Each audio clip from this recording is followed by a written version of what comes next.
I'm in Quincy, Massachusetts. It's a very busy town these days. Behind me, you see the church where today rest the remains of two presidents and their first ladies, John and John Quincy Adams, along with their wives. They're in the basement of that church, which is actually closed to tours this time of year. It opens, I believe, April through November. I'm here in March, so I'm a little early for that.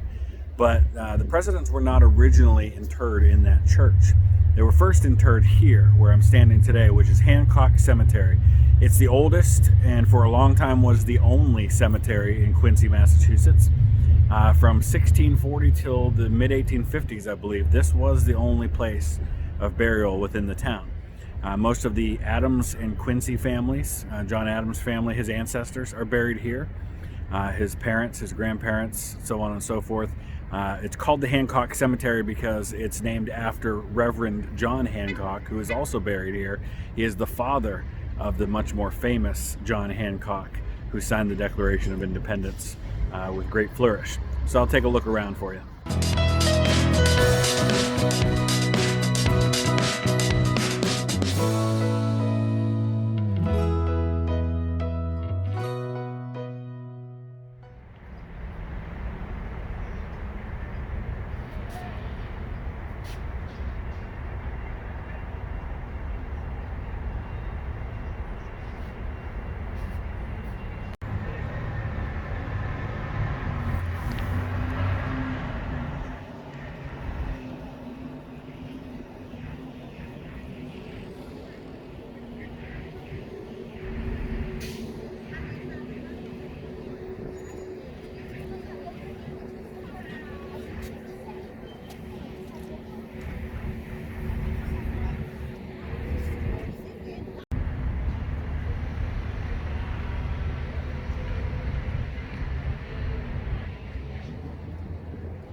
When the presidents passed away, John Adams, the father, the second president of the United States, when he passed away on July 4th, 1826, he was initially interred in the vault that you see behind me, which is right on the edge of the cemetery where you walk in.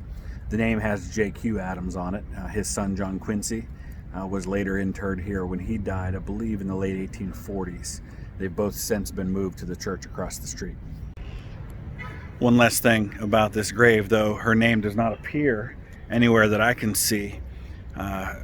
John Adams, President Adams, the second president, his daughter Nabby, Abigail, as she was, her full name was Abigail Adams Smith. Nabby, as they knew her, is buried here to this day.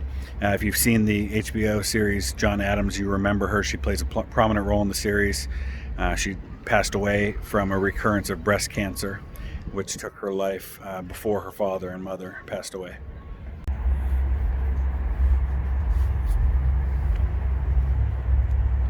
Colonel Quincy is the ancestor of Abigail Adams, First Lady.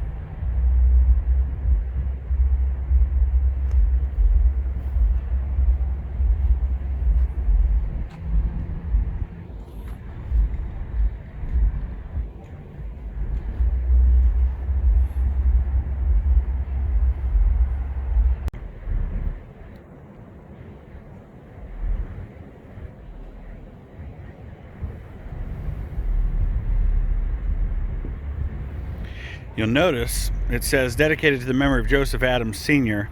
And at the end it says by a great-grandson in 1817. Well, that great-grandson was President John Adams. He had these tabletop grave markers placed and wrote the epitaphs himself that were placed on each of these graves.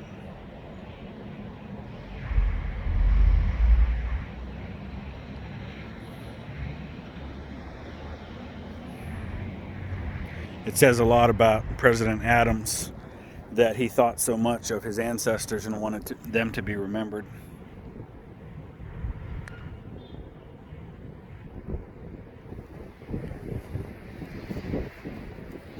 And these are the original markers.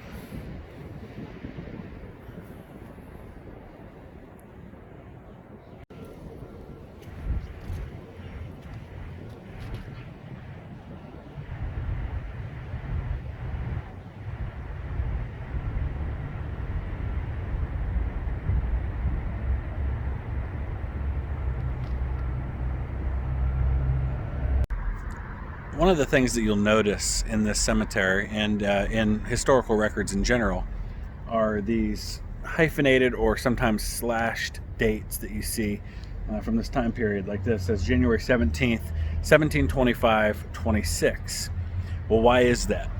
Well, we switched from one style of calendar to another in 1752. And so 1752 was a year of great change. See, up until 1752, the new year began on March 25th. That meant that March 24th, 1700 was followed by March 25th, 1701. And of course that got confusing after the change was made and January 1st became the new first day of the year. That's why, for example, September, which is the 9th month of the year, sounds like it should be the 7th month, sept being, from the Latin for 7. That's because it used to be the 7th month. October used to be the 8th month. November used to be the 9th. December used to be the 10th. That all changed in 1752. The other thing they did in 1752 was they slashed 11 days from the year. And so I believe it was Wednesday, September 2nd of 1752 was followed by Thursday, September 14th. It was a leap year, so that year there were 355 days. They just cut 11 days completely out of the calendar. But if you ever see those things, that's why that is.